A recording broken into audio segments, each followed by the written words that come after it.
Hello, I'm Drew Hall. I'm guitarist with Blaine Long and Rosa Stel Ray, the Cheektones, Walt Richardson, and the Teschner Hall Group. So obviously I play a lot of music a lot around town and around Arizona and around throughout the country. Today I'm here to talk a little bit about this guitar and to talk about a technique in lead guitar playing that is a very valuable and important one for intermediate to or advanced players. So first off, we'll talk about this guitar that I have here. This is a Fender Telecaster, but it's kind of a special one. This is a Signature Series guitar. The artist that it's a Signature Series of is Richie Kotzen, which some people in the U.S. know him. He seems to be popular amongst guitar players, but maybe not a household name, although I believe he should be. This guitar I actually got from Pops Music. It was special ordered, and I believe it's possible that I may have been the first one in the U.S. to actually get one of these. These are made by Fender Japan, and they are now available, and they have been for the past couple of years. They've been available through U.S. dealers such as Pops Music that I'm here with today. This guitar is like a classic Telecaster in its appearance. Got a beautiful classic finish, but some of its features make it a very special guitar. For one, the neck on this guitar is a very large neck, but a very comfortable feeling neck. For some people, if their hands are large and they want to feel like they're really holding a solid instrument, this is a perfect opportunity. For me, I do a lot of acoustic gigs, and when I go from my acoustic guitar to this guitar, it doesn't feel like I'm playing a toy. And I like that. I like that feeling of having a good, piece of fretboard in my hands, and that isn't that much different from when I play the acoustic. Now, this guitar also has really large frets, which are great for bending and vibrato, and also has a very flat radius, which is good for the kind of guitar playing I do, a lot of lead playing and solos, and some technical things as well. Flat radius works really well for that, getting a nice bend, getting nice movement when you're doing hammer-ons and pull-offs and things like that. All right, now to the pickups.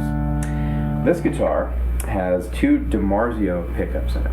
This is a DiMarzio Twang King, which is pretty similar to a regular Fender single coil, but has a really beautiful clean sound.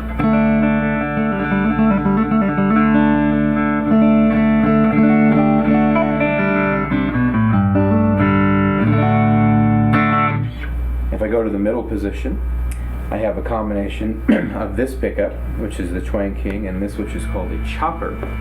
And the chopper, this is a chopper T for Telecaster. But this guitar has a really cool feature. That's the regular middle position. Actually, I just did that backwards. This is a boost. That's the regular middle position. I use this feature a lot, because I can go from here, if I'm playing rhythm. If I go to my middle position, significant boost. Now, why that's important is if I'm playing a gig, a lot of the times I'll play with a wireless system. So I'll be at a different point of the stage, maybe I'll be going over to the drummer and we're grooving together or whatever, and I want a little boost. Maybe the band is building up and building dynamics, and instead of going back to my pedal board on the other side of the stage, flip right here to that middle position, and it gives me a significant boost and also a really nice tonal combination of these two pickups. Cool thing about this feature is that it does not run on a battery. A lot of guitars that have a boost like this run off of a 9-volt battery boost, and for me, sometimes I forget to change the battery. Guitar starts sounding weird and go, oh, what's going on? Oh yeah, battery. This, no battery at all. So, have that. Also, if we go into the bridge position, this pickup, which is a chopper T, functions like a humbucking pickup, but is in the space of a single coil. So I can get all kinds of, bigger, more rock tones.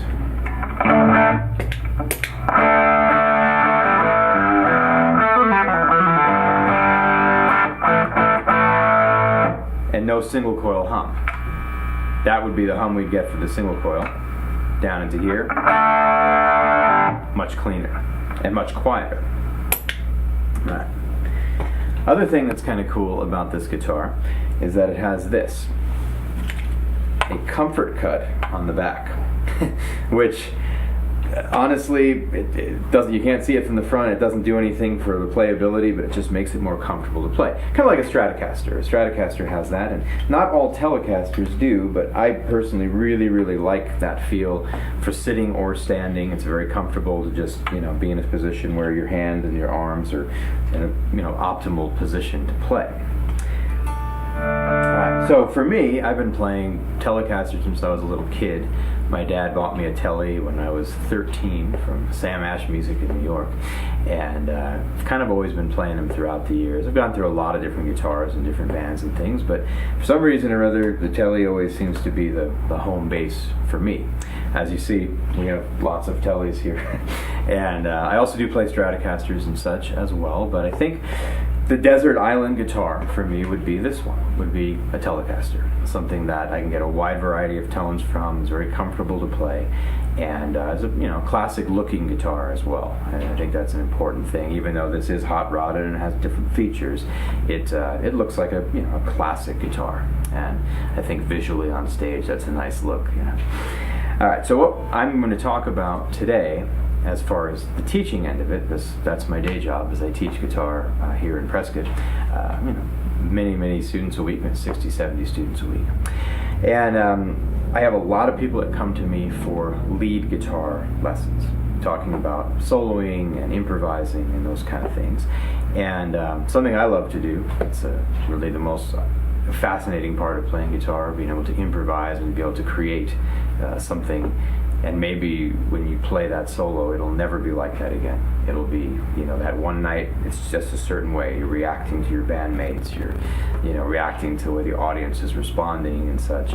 And, if you have improvisational tools in your pocket, then you can create things right then and there, and it's a really exciting part of playing music.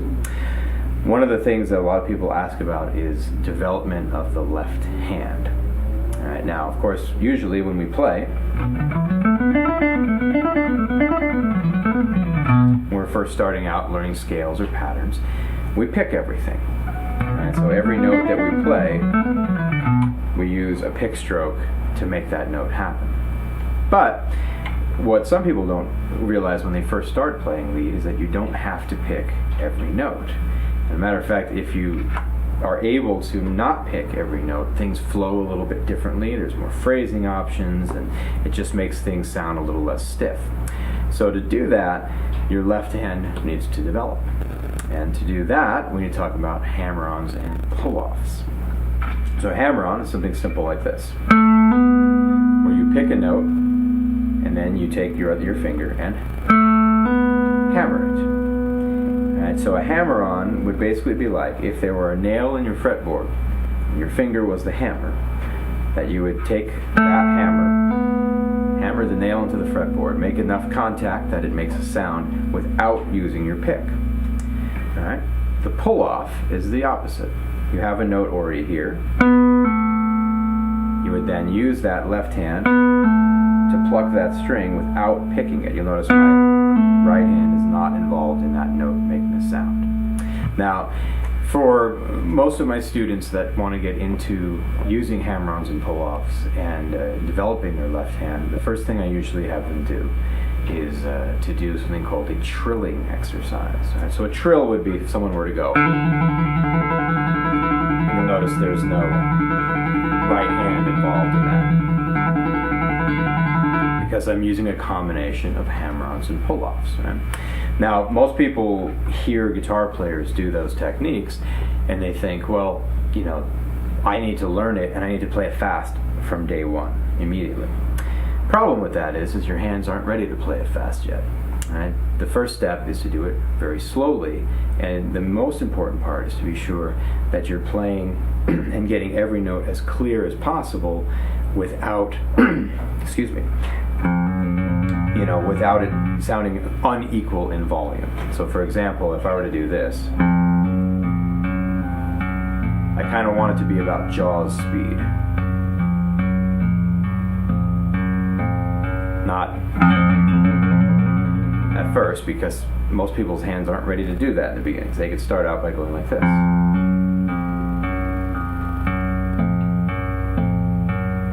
goal is not speed, but equality of note volume. Right? So if you move to another finger,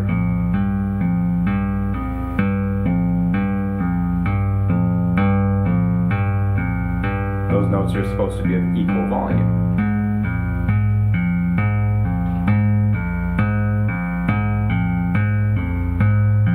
Now, if you can do those at a slow speed where they're equal and also even in rhythm, then you can start speeding them up. Kind of the rule of thumb would be speed them up only to the point where they're still clean. If they start sounding not clean or if there's unequal volume levels, then drop them back down slow to the Jaws speed.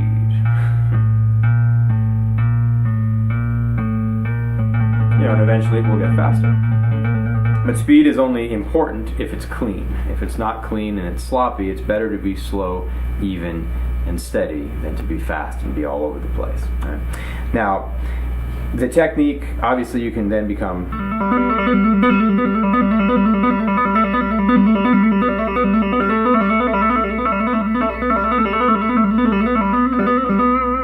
a one-handed player, which is cool. It's a cool little stage gimmick. I use it. There's times where I'll take pictures with my cell phone of the audience and do this for a while.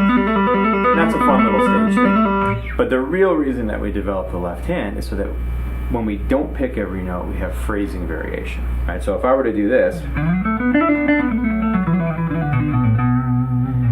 that's a little more interesting than if I try to pick all of those notes, and it just, there's a variation in phrase.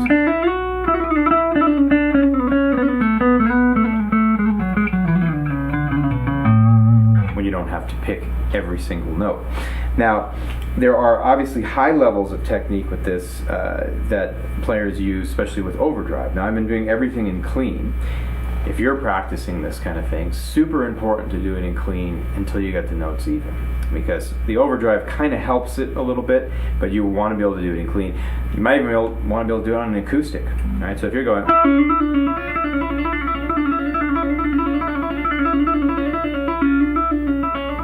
right? So then obviously if you do your, overdrive thing,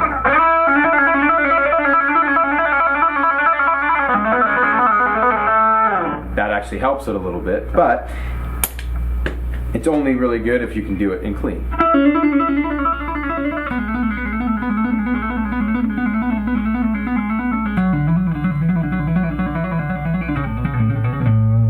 Right. If you can do it in clean, then obviously you can do it in overdrive. As you develop that technique, another thing that's very important is to keep attention on your hands. Sometimes players will do that kind of thing for a long time and maybe their hands aren't ready for it yet. If you feel pain, if you feel any discomfort, give yourself a break, come back to it. Now what I mean by pain is not your fingertips. If your fingertips hurt, you'll get over it, you'll get calluses, it'll be fine. We're talking about pain in here, any kind of like carpal tunnel or any kind of those things. Make sure that you're not hurting yourself and make sure that you're warmed up before you do it. Right? All right, so if you do an exercise like this,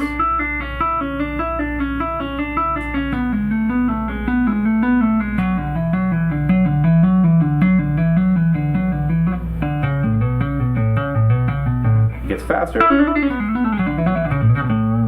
but only after doing it at that slow tempo for quite a while of making sure all 6 of those notes are all of equal volume, like right around here.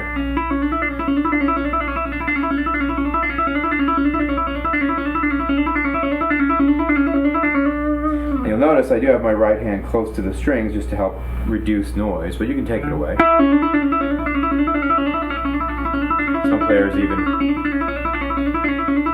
put it over the top. That maybe looks cooler live, But anyway, those are the things that will really help develop your left hand to be independent of your right, so that you can use them in speedy technical things, but you can also just use them in your everyday playing. Just the ability to take a note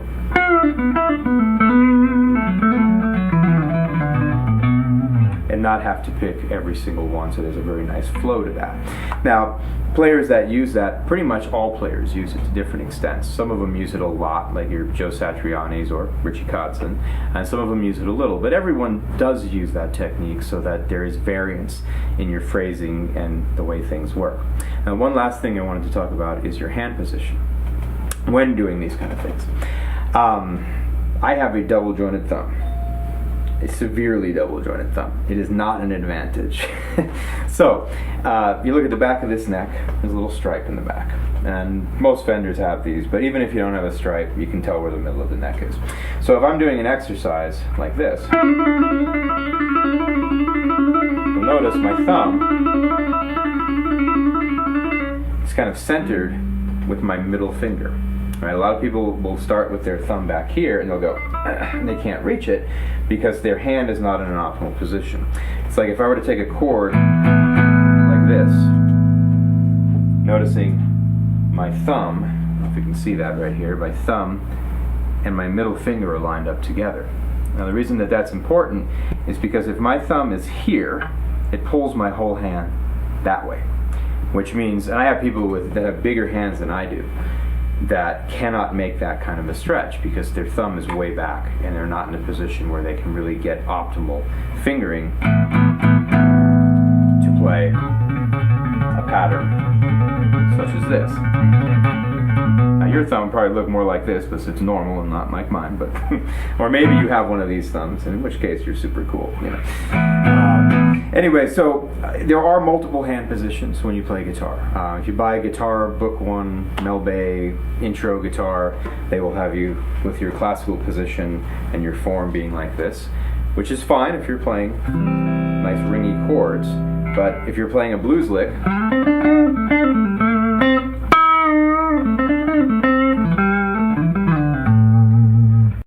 your thumb's going to be over the top, almost to the point where these two are going to touch, right? But if you're then doing a lick like this, your hand will actually drop back.